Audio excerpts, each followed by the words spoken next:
मास चल रहा है। ठाकुर जी की प्राप्ति, इसी को दामोदर मास भी कहते हैं। भगवान को उखल से यशोदा मैया ने इसी मास में ही बांधा था,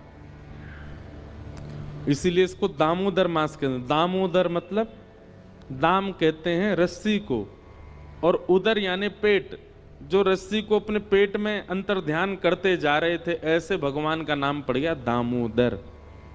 यशोदा मैया बड़ी करती जाए, रस्सी छोटी होती जाए, इसीलिए नाम पड़ गया दामोदर।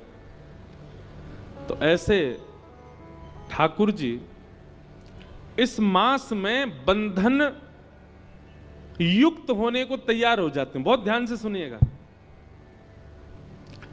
इस मास में ठाकुर जी अपने भक्तों को मानो ऐसा कहते हैं कि आप चाहो तो हमें अपने बंधन में बांध सकते। व्रत करो, नियम करो, प्रातः काल उठ करके ब्रह्मचर्य का पालन करो, मंगला आरती करो, स्नान आदि करके पाठ पूजा नियम अपने आप को श्रेष्ठ बना करके अगर आप अपने प्रेम पाश में हमें बांधना चाहते हो तो साल भर में कार्तिक मास ऐसा मास है जिसमें आप ठाकुर जी को अपने प्रेम पाश में बांध सकते हो। ठाकुर जी आपके हो सकते हैं। देखिए,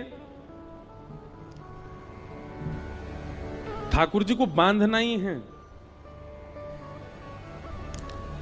अपने प्रेम में। भक्ति का मतलब क्या होता है? हम सब बंधे हुए हैं कहां? संसार में। हम सब की आसक्ति रूपी रस्सी बंधी हुई है संसार में। वो संसार से हटा करके श्री ठाकुर जी के चरणों में बांध देना, इसी को भक्ति कहते हैं।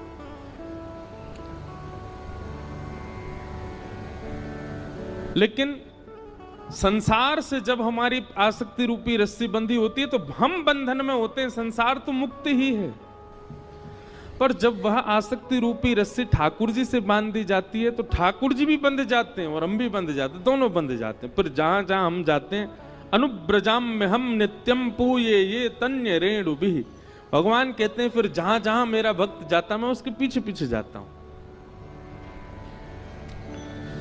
तो ये बहुत पवित्र मास है, ब्रह्म मुहूर्त में उठने की विधा है।